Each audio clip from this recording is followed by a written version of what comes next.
Hi hello welcome to people media. నేనే మీ video.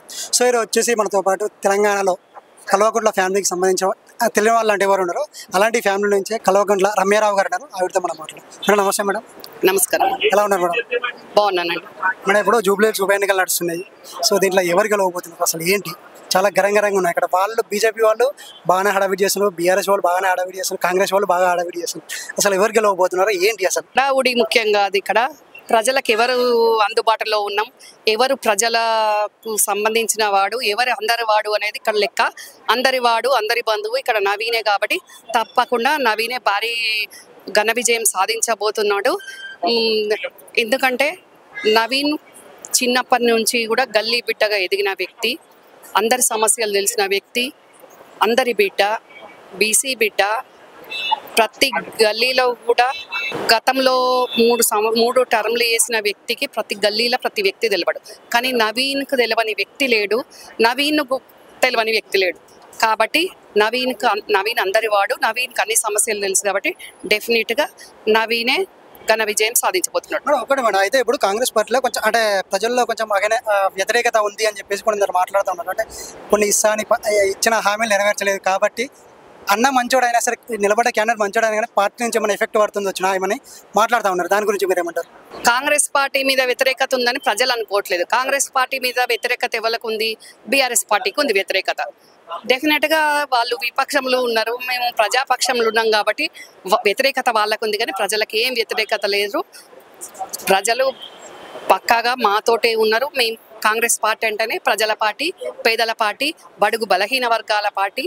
అనుక్షణం బడుగు బలహీన వర్గాల కోసం కాంగ్రెస్ పార్టీ ఆలోచిస్తుంది, పనిచేస్తుంది. కాబట్టి డెఫినెట్గా ఎప్పుడైనా విపక్షంలో ఉన్నా అధికార పక్షంలో ఉన్నా కేవలం సెక్యులర్ పార్టీ కాంగ్రెస్ పార్టీ, ప్రజల పార్టీ కాంగ్రెస్ పార్టీ, అందరి పార్టీ కాంగ్రెస్ పార్టీ. మేడం ఇప్పుడు మీరు ప్రజల్లోకి వెళ్తున్నారు కదా, ప్రజల్లోకి వెళ్ళినప్పుడు నవీన్ అన్న మీద అభిప్రాయం ఏం చెప్తున్నారు వాళ్ళు? ప్రజలు చాలా బాగా చెప్తున్నారు. నేను కొన్ని డివిజన్లలో నేను డోర్ టు డోర్ క్యాంపెయిన్ చేస్తుంటే చాలా బాగా తప్పకుండా మేము నవీన్కే వేస్తాము ఓటు, నవీన్నే గెలిపించుకుంటాం, మాకు అభివృద్ధి కావాలంటే నవీన్ కావాలి, మాకు ఇక్కడ మార్పు రావాలి, కాబట్టి కాంగ్రెస్ అభ్యర్థి రావాలి, నవీనే రావాలి అని ప్రతి ఒక్కరు కూడా నవీనే కావాలని కోరుకుంటున్నారు. డెఫినెట్గా నవీన్ వస్తేనే ఇక్కడ రేవంత్ అన్న ముఖ్యమంత్రిగా ఉన్నారు కాబట్టి నవీన్ వస్తే నియోజకవర్గం అభివృద్ధి చెందుతుంది. కాబట్టి ప్రతి చిన్న మాతోటి డోర్ టు డోర్ క్యాంపెయిన్లో చిన్న తమ్ముళ్ళు, చిన్న చెల్లెళ్ళు కూడా మాతోటి ప్రచారంలో చాలా ఉత్సాహంగా పాల్గొనడం జరిగింది. వాళ్ళ ఉత్సాహాన్ని చూస్తే ఒక చిన్నపిల్లలకి అంతుంటే ప్రతి ఒక్క అక్క, చెల్లె, అన్న, తమ్ముడు, అవ్వ, బాపు ప్రతి ఒక్కరు కూడా నవీన్ను ఆశీర్వదిస్తున్నారు, నవీన్ను ఆదరిస్తున్నారు. తప్పకుండా కాంగ్రెస్ పార్టీ ఘన విజయం సాధించబోతుంది. ఎందుకంటే ఈ కాంగ్రెస్ పార్టీ ఏదైతే చెప్తుందో అది చేసి చూపిస్తుంది. కాంగ్రెస్ పార్టీ చేతల పార్టీ, బీఆర్ఎస్ పార్టీ మాటల పార్టీ, మభ్యపెట్టే పార్టీ. మభ్యలు పెడుతున్నారు, వాళ్ళకి కూడా పెడుతున్నారు. గతంలో ఉన్న అభ్యర్థి మాగంటి గోపి గారు 3 సార్లు ఎమ్మెల్యే అయిన వారు నియోజకవర్గ అభివృద్ధి ముఖ్యంగా బస్తీల్లో ఏం అభివృద్ధి జరగలేదు. మేము ఎందుకంటే ప్రత్యక్షంగా వెళ్ళి చూసినాం కాబట్టి మాట్లాడుతున్నాము.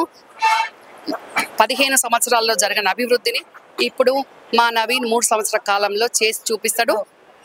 అయితే ఇప్పుడు మాగంటి గోపీనాథ్ గారు వచ్చేసి 3 టైమ్స్ గెలిచారు. అంటే ఏం చేయండి అన్నిసార్లు గెలిపించుకున్నారా ప్రజలు? ఏం చెయ్యంది గెలిపించుకున్నారా అని అంటే ఇంక అసలు కేటీఆర్ అంటే గోపీనాథ్, గోపీనాథ్ అంటే కేటీఆర్, ఆ రకంగా వాళ్ళది ఇద్దరిది నడిచింది. కాబట్టి ఇప్పుడు వాళ్ళే చెప్తున్నారు. ఇందాక నన్ను ఒక మీడియా వాళ్ళు అడిగారు, 5,000కు ఒక 100 రూపాయలు తక్కువ ఉన్నా కానీ ఓటు వేయకండి అని వాళ్ళ పార్టీ వాళ్ళు, బీఆర్ఎస్ వాళ్ళు చెప్తున్నారు. అంటే గతంలో వాళ్ళు డబ్బులు వంచినట్టే కదా ప్రజలకు. అంటే ప్రజల్ని మీరు ఏమనుకుంటున్నారు? అంటే మీకు అంత తమాషాగా ఉందా? ప్రజలు ఓట్లను అమ్ముకునే ఆత్మగౌరవం లేదా ప్రజలకి? ప్రజలు ఓటుకు అమ్ముడు పోయే వాళ్ళలా కనపడుతుందా? అంటే మేము డబ్బు ఉంటే ఏమైనా చేయగలుగుతామన్నా? గతంలో అట్లనే డబ్బులతోటి కొనుక్కున్నాము, ఇట్లనే ఓటుకు 5,000 ఇచ్చి కొనుక్కున్నాం కాబట్టి ఇప్పుడు కూడా మీరు అమ్ముడు పోన్రి అనే విధంగా వాళ్ళు మాట్లాడుతున్నారు. అందుకే వాళ్ళు అట్లా డబ్బులతోటి ఓట్లను ప్రజలను కొనుక్కున్నారు కాబట్టి వాళ్ళు గెలవగలిగినారు. మళ్ళీ మీరు ఇట్లనే చెయ్యండి అని చెప్తున్నారు అంటే వాళ్ళకి ఆ అనుభవం ఉంది కదా, అందుకోసం చెప్తున్నా. కానీ జూబ్లీహిల్స్ నియోజకవర్గ ప్రజలు మళ్ళొక్కసారి వాళ్ళ మాయ మాటలకు, వాళ్ళ మభ్యపెట్టే మాటలకు మోసపోరు, వాళ్ళు ఓట్లకు అమ్ముడు పోరు. జూబ్లీహిల్స్ నియోజకవర్గ ప్రజలకు ఆత్మగౌరవం ఉంది. ఏ బీసీ బిడ్డను మీరు తక్కువ అంచనా వేసినా బాగుండదు. అంటే మీరు ఏం సంకేతం ఇస్తున్నారు? మీ అవినీతి సొమ్ముతోటి అంటే ఓటర్లను కొందామనుకుంటున్నారా? అంటే వాళ్ళకి ఆత్మగౌరవం లెక్క లేదా? ఆత్మగౌరవం ఉన్న వాళ్ళందరూ కూడా కాంగ్రెస్ పార్టీకే పక్కాగా ఓటేస్తారు. ఎవరు కూడా వాళ్ళ మాయ మాటలకు లొంగరు, వాళ్ళ డబ్బులకు అమ్ముడు పోరు, వాళ్ళ వాళ్ళ ప్రలోభాలకు గురిగారు. డెఫినెట్గా అందరి వాడైన నవీనే తప్పకుండా ఘన విజయం సాధించి మంచి భవిష్యత్తు నవీన్కు రాబోతుంది. నియోజకవర్గం కూడా చాలా బ్రహ్మాండంగా అభివృద్ధి జరగబోతుంది. మేడం అయితే ఇక్కడ ఒకటి మేడం, రేవంత్ రెడ్డి గారు మన మీటింగ్ పెట్టినప్పుడు ఏమంటే అభివృద్ధి కావాలంటే కాంగ్రెస్ పార్టీని గెలిపించుకోండి, లేకపోతే అభివృద్ధి జరగదు అన్నట్టుగా మాట్లాడారు అని చెప్పేసి అంటా ఉన్నారు. దాని గురించి మీరు ఏమంటారు? అన్నట్టుగా మీరు మాట్లాడుతున్నారు. మరి మీరు బీఆర్ఎస్ పార్టీకి సంబంధించిన వాళ్ళ నాకు తెలియదు. ఇప్పుడు అన్నారు అని అంటారు. వార్తలు వస్తాయండి, 1.25 వస్తాయి వార్తలు. వార్తలు రావడానికి ఏముంది? ముఖ్యమంత్రి గారు మాట్లాడింది పరిగణనలోకి తీసుకోవాలి కానీ అన్నట్టుగా వార్తలు వచ్చినాయి అన్నట్టుగా లేనిది ఉన్నట్టుగా ఇట్లా మీరు మీడియా ఎందుకు కన్ఫ్యూజ్ చేస్తారు ప్రజలను అనవసరంగా? వార్త పేపర్ ఏముందండి? ఇప్పుడు బీఆర్ఎస్ వాళ్ళ పత్రిక వాళ్ళు ఇష్టం ఉన్నట్టు రాసుకుంటారు కదా, ప్రజల పత్రిక వాస్తవాలు రాస్తుంది. మీడియా అనేది మీరు ప్రజలకు, పార్టీలకు, ప్రభుత్వానికి వారధిగా ఉండాలి తప్ప కొందరికి మీరు వారధిగా ఉండొద్దు కదా. నేను అదే చెప్పబోతున్నా. డెఫినెట్ గా రేవంత్ అన్న ఏదైతే చెప్తాడో అదే చేస్తాడు. రేవంత్ అన్న ఒక మాట ఇచ్చిండు అంటే వెనుకకు తీసుకోడు. డెఫినెట్ గా మహిళలకు ఏదైతే చెప్పిండో, జూబ్లీహిల్స్ నియోజకవర్గ ప్రజలకు ఏం చెప్పిండో, యువకులకు ఏం చెప్పిండో అదే చేసి చూపిస్తాడు. ఇంకా అంటే కాంగ్రెస్ ప్రభుత్వం పాలనలో మేము అభివృద్ధి చేసి చూపిస్తున్నాం. ఇంకా నవీన్ మీరు గెలిపిస్తే ఇంకా జూబ్లీహిల్స్ 13-15 సంవత్సరాల్లో జరిగిన అభివృద్ధిని 3 అభివృద్ధి చేసి చూపిస్తా అని ఆయన చెప్పిండ్రు. కానీ దాన్ని ప్రతిపక్షంలో ఉన్న వాళ్ళు ఓర్చుకోలేక, అవినీతి మరకలు ఉన్న వాళ్ళు ఓర్చుకోలేక దాన్ని వేరే రకంగా దాన్ని డైవర్ట్ చేసి ప్రజలను డైవర్ట్ చేసే విధంగా లేనిది ఉన్నట్టుగా ఉన్నది లేనట్టుగా క్రియేషన్లు చేసుకుంటూ ఫేక్ వీడియోలు సృష్టించుకుంటూ మా అభ్యర్థి మీద పిచ్చి పిచ్చి మాటలు మాట్లాడుకుంటూ ఇంకా అభ్యర్థి వరకు ఆగకుండా ముఖ్యమంత్రి గారే ఏదో అన్నారు అనే విధంగా అసత్య ప్రచారాలు చేసుకుంటూ ఈరోజు ఆ అసత్య ప్రచారాలు కూడా అవన్నీ బెడ్చుకుంటాయి. అభ్యర్థి నవీన్ యాదవే భారీ మెజార్టీతో గెలవబోతున్నాడు. భవిష్యత్తులో మంచి ఉన్నత పదవిలో కూడా ఉండబోతున్నాడు.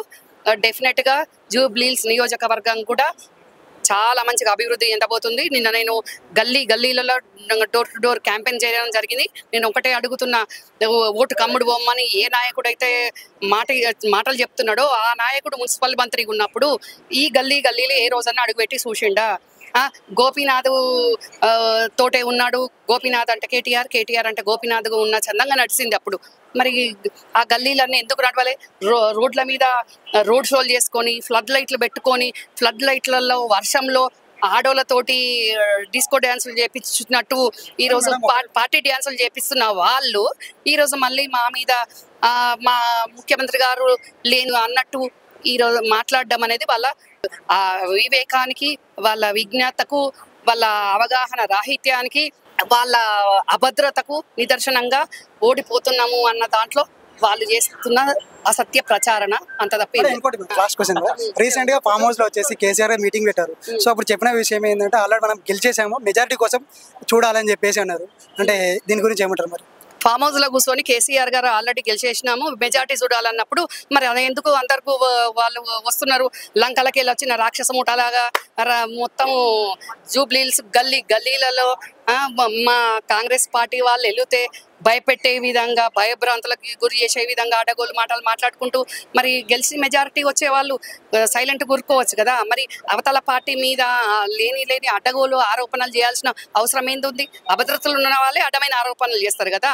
ఇప్పుడు మేము ప్రజాపాలన చేస్తున్నాము, మా ముఖ్యమంత్రి గారు అభివృద్ధి చేస్తా అని చెప్తుండు. మా అభ్యర్థి నన్ను గెలిపిస్తే మీ అందరిని నా కడుపులో పెట్టుకొని కంటికి బిడ్డ లెక్క కాపాడుకుంటా, నన్ను గుండెలో పెట్టి ఆశీర్వదించండి అని మా అభ్యర్థి అంటున్నాడు. మరి మీరేమో మెజార్టీ చూసుకునే వాళ్ళు మరి ఎందుకు అడగోలు ఆరోపణలు చేస్తున్నారు? మరి కూర్చోవచ్చు కదా మీరు. ఫామ్ హౌస్ లో ప్రగతి భవన్ పోయింది, ఫామ్ హౌస్ ఉంది, మంచిగా ఫామ్ హౌస్ లో కూర్చొని మెజార్టీ చూసుకోండి. మరి ఎందుకు వచ్చి మా మీద ఆరోపణలు చేస్తున్నారు? Madam last one madam, KK survey ఒకటి అయింది కదా మేడం. సో దాంట్లో మెజారిటీ ఎక్కువ వచ్చింది, బీఆర్ఎస్కే వచ్చింది. అది బీఆర్ఎస్ఏ గెలుస్తుంది అని చెప్పేసి కేకే సర్వే చెప్పింది. దాని గురించి ఏమంటారు?